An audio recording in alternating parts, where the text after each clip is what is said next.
Good morning, student. Today I am going to explain the MCQ multiple choice question of lesson 7 of class 8th. Lesson name is Conservation of Forest and Wild Animals. Question number 1 is, मैंने इसके आपको exercise के question answer भेज दिए थे सारे और lesson में हम रीड कर चुके हैं। इस चैप्टर के आपके मल्टीपल चॉइस क्वेश्चन रहते थे तो वो मैं अब एक्सप्लेन कर रही हूँ। हमारा पहला क्वेश्चन है, record of endangered species is kept in. जो रिकॉर्ड है एंडेंजर्ड स्पीसीज का, endangered species are those species which has a danger of extinction which are facing the danger of extinction, जो कभी भी ख़त्म हो सकती है, which is very less in number. ऐसे जानवर जो बहुत ही कम बच गए हैं उनका रिकॉर्ड कहाँ कैप्ट किया जाता है? रेड डाटा बुक में, blue data book, yellow data book, तो उसका नाम है red data book. Red data book is a book which keep the record of endangered species. ये सेकंड क्वेश्चन ऐसे घुमा के उल्टा है, red data book keep the record of all क्या है? Endangered species. माइग्रेटरी तो वो होते हैं जो एक प्लेस से दूसरे प्लेस पे कुछ पीरियड के लिए चले जाते हैं। एक्सटिंक्ट वर्ड जो है वो इसके लिए होता है ऐसे स्पीसीज जो अब इस ज़मीन पर नहीं रहते, इस धरती पर नहीं है, जैसे डोडो, डायनासोर, उनको एक्सटिंक्ट बोलते हैं। एंडेंजर्ड वे होते हैं जो बहुत कम संख्या में बच गए हैं, उनका रिकॉर्ड रखा जाता है रेड डाटा बुक में। Project tiger is for the conservation of following animal. जो प्रोजेक्ट टाइगर अभियान था वो किसके बचाव के लिए चलाया गया था? डियर, एलिफेंट, टाइगर या वुल्फ? तो इसका आएगा टाइगर। जब नाम ही प्रोजेक्ट टाइगर है तो टाइगर को बचाने के लिए ही किया गया था ये, क्योंकि इनकी संख्या बहुत कम रह गई थी। Which gas causes global warming? Global warming होता है the temperature of earth is increasing day by day. वो किस गैस के कारण हो रहा है ऐसा? तो वो गैस है CO2। कार्बन डाइऑक्साइड गैस एक ऐसी गैस है जिसकी प्रॉपर्टी है कि ये हीट को ट्रैप कर लेती है, हीट को बाहर नहीं जाने देती, इसीलिए ग्लोबल वार्मिंग का कारण बनती है। फिफ्थ है, dash is cause of decrease in level of underground water. जो अंडरग्राउंड वाटर है लगातार कम होता जा रहा है, इसके पीछे रीजन क्या है? प्लांटेशन, पेड़ लगाना, डिफॉरेस्टेशन, पेड़ों को काटना। तो डिफॉरेस्टेशन के कारण अंडरग्राउंड वाटर कम होता जाता है, क्योंकि पेड़ बारिश लाने में सहायक होते हैं। इसके अलावा पेड़ों की जो रूट्स होती हैं उसके सहारे ज़मीन में पानी अंदर चला जाता है और अंडरग्राउंड वाटर बढ़ता चला जाता है। लेकिन अगर पेड़ ही नहीं होंगे तो क्या होगा? डिफॉरेस्टेशन क्या है? पेड़ों की कटाई, तो उससे अंडरग्राउंड वाटर कम होता चला जाता है। अंडरग्राउंड वाटर में ज़मीन के अंदर जो पानी होता है। Which of the following is responsible for preventing soil erosion? इनमें से किसके द्वारा हम सोइल इरोजन को होने से बचा सकते हैं कि सोइल इरोजन ना हो? सोइल इरोजन क्या होता है? The flow of top soil from one part two another, movement of top soil. अगर टॉप सोइल एक स्थान से दूसरे स्थान पर चली जाती है तो उसे सोइल इरोजन बोलते हैं। ये पानी के तेज बहाव से हो सकता है, विंड से हो सकता है, और लेकिन मेन रीजन क्या है? पेड़ ना होना। अगर जहाँ पर पेड़ नहीं होंगे वहाँ पर सोइल इरोजन होता है। तो मेन रिस्पॉन्सिबल क्या है? वाइल्ड एनिमल या ट्रीज या डिफॉरेस्टेशन? अब आपको सोइल इरोजन को प्रिवेंट करना, बचाना है।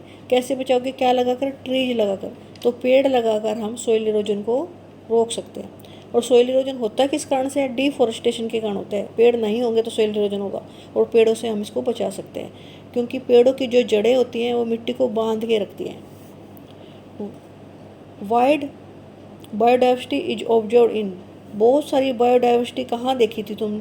इस चैप्टर में पंचमढ़ी बायोस्फीयर रिजर्व के बारे में है, ये महाराष्ट्र में है। तो पंचमढ़ी में हमें बायोडाइवर्सिटी देखी। बायोडाइवर्सिटी होते हैं different types of animals, microbes, plants found in a particular area is called the biodiversity of that place.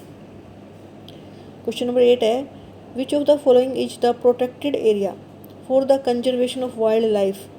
National park, biosphere reserve, wild life sanctuary या ऑल ऑफ दीज? इन सभी में क्या किया जाता है? वाइल्ड लाइफ को बचाने के लिए नेशनल पार्क, बायोस्फीयर रिजर्व, ये सारे किस लिए बनते हैं? ताकि हम जो वाइल्ड लाइफ है उसको बचा सके। जंगली जानवर, जंगली प्लांट, ये सारे के सारे बायोडाइवर्सिटी को हम प्रिजर्व करके रख सकें, ये इसीलिए खोले जाते हैं नेशनल पार्क। तो इसका आंसर आएगा ऑल ऑफ दीज। 9th है, biodiversity is the variety of. Biodiversity से क्या मतलब है तुम्हारा? उसमें डिफरेंट तरह के प्लांट होते हैं, variety of plant, variety of animal, variety of organism. तो ऑल ऑफ दीज आंसर, इसका डी आंसर आएगा ऑल ऑफ दीज।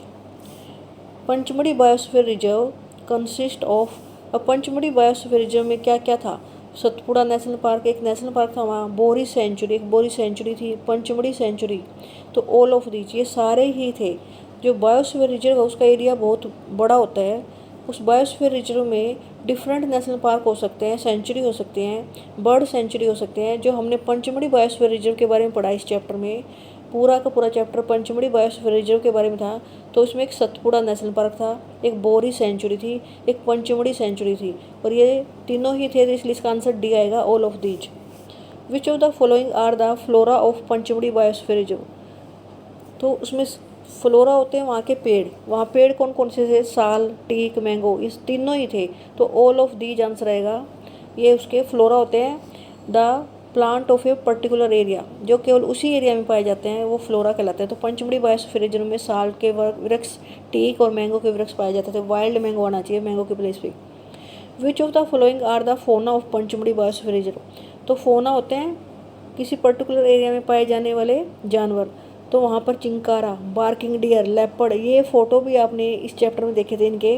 तो इसका आंसर भी क्या आएगा? All of these.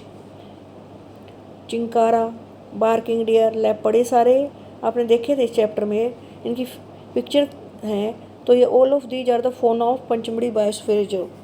दो species of plant and animal which are found in a particular area, ऐसे प्लांट और एनिमल जो केवल एक पर्टिकुलर एरिया में ही पाए जाते हैं और कहीं नहीं पाए जाते, उन्हें क्या बोलते हैं? उन्हें एंडेमिक स्पीसीज बोलते हैं। तो उसका नाम माइग्रेटरी बर्ड नहीं है, एंडेमिक स्पीसीज। तो आपका आंसर बी आएगा। एंडेंजर्ड स्पीसीज तो मैंने अभी बताया है जिनकी संख्या बहुत कम रह गई है। एक्सटिंक्ट वो होता है जो खत्म हो चुके हैं, वो स्पीसीज धरती पे पाई नहीं जाती। Migratory bird are those bird which move from one place to another to protect themselves from harsh condition. तो माइग्रेटरी बर्ड भी आंसर नहीं है। तो इसका आंसर क्या आएगा? Endemic species. आप चारों ऑप्शन देखकर तब इनका आपको आंसर निकालना है। 14th क्वेश्चन है, which of the following is a threatened wild animal? Threatened होते हैं जिनकी संख्या बहुत कम रह गई है, यानी एंडेंजर्ड भी बोल सकते हो। एंडेंजर्ड में black buck, white eyed buck, golden cat, इन सभी का नाम इस चैप्टर में आया है। तो ये ऑल ऑफ दीज। अब इनकी संख्या बहुत कम है, ब्लैक बक की, white eyed buck, golden cat. तो ऑल ऑफ दीज ही थ्रेटन्ड एनिमल है। Which of the following national park is the first reserve forest? ये इसके बारे में भी इस चैप्टर में था। पहला रिजर्व फॉरेस्ट ये पंचमढ़ी बायोस्फीयर रिजर्व में ही बना था, और इसका नाम सतपुड़ा है। ये सबसे पहला देश का नेशनल पार्क है सतपुड़ा। इसमें नाम दे रखे सतपुड़ा, नीलगिरी, नंदा देवी। तो आपका नाम आएगा आंसर में Satpura national park is the first reserve forest of India, और ये पंचमढ़ी बायोस्फीयर रिजर्व में है। पंचमढ़ी बायोस्फीयर रिजर्व कहाँ पर है? महाराष्ट्र में। नेक्स्ट क्वेश्चन है, the population of the dash has been increased in Satpura national park? अब सतपुड़ा नेशनल पार्क में लगातार संख्या बढ़ रही है। प्रोजेक्ट टाइगर के माध्यम से टाइगर्स की संख्या बढ़ाई जा रही है। तो एलिफेंट, बारहसिंगा, टाइगर और लॉयन, चार ऑप्शन दिए हैं। तो टाइगर की संख्या लगातार सतपुड़ा नेशनल पार्क में बढ़ रही है। पहले तो इसमें और भी एनिमल थे, लेकिन टाइम के साथ जब टाइगर्स की संख्या कम होने लगी तो प्रोजेक्ट टाइगर चलाकर सतपुड़ा नेशनल पार्क में टाइगर की पॉपुलेशन को बढ़ाया गया। The bird which fly from one place to another place is called? ऐसे बर्ड्स जो एक प्लेस से दूसरे प्लेस पे चले जाते हैं अपने आप को बचाने के लिए, ब्रीडिंग करने के लिए, तो उन्हें क्या बोलते हैं? Migratory birds. उन्हें लिखा है healthy bird, endemic species, none of this. तो इसका आंसर आएगा माइग्रेटरी बर्ड्स। अब स्पेलिंग भी याद करनी है, MIGRATORY। माइग्रेटरी मीन्स जो मूव करे one place to another. Question number 18 है, the number of full grown trees required to make 1 ton of paper. ये इंपॉर्टेंट क्वेश्चन है। 1 टन पेपर बनाने के लिए कितने पेड़ काटने पड़ते हैं? जो पूरी तरह से फले फूले पेड़ हो 17 आंसर में आएगा 17 पेड़ काटने से 1 टन पेपर बनता है। तो इसीलिए हमें पेपर कम यूज करना चाहिए, पेड़ बचेंगे उससे। अगर हम पेपर को वेस्ट नहीं करेंगे तो हमारे पेड़ भी नहीं काटने पड़ेंगे हमें। Paper can be recycled dash times for use. एक जो साफ पेपर होता है, क्लीन पेज होता है, उसको हम कितनी बार रिसाइकिल कर सकते हैं? उससे रफ पेज बनाए जा सकते हैं। येलोइश पेज हो जाता है थोड़ा टाइम के साथ, लेकिन फिर भी हम उन्हें बार बार यूज कर सकते हैं पेपर को। तो वो है 20 to 40 times, 100 to 120 time, 5 to 7 time. तो आंसर आएगा 5 to 7 टाइम। 5 से 7 बार हम पेपर को रिसाइकिल कर सकते हैं। अगर हम पेपर रिसाइकिल करेंगे तो इससे एनर्जी बचेगी, वाटर बचेगा, साथ में हमारे ट्रीज बचेंगे। अगर पेड़ बचेंगे तो हमें आसपास हमारी वायु साफ़ सुथरी रहेगी और सांस लेना आसान हो जाएगा और पोल्यूशन भी नहीं होगा। The biotic community together with the physical environment is called.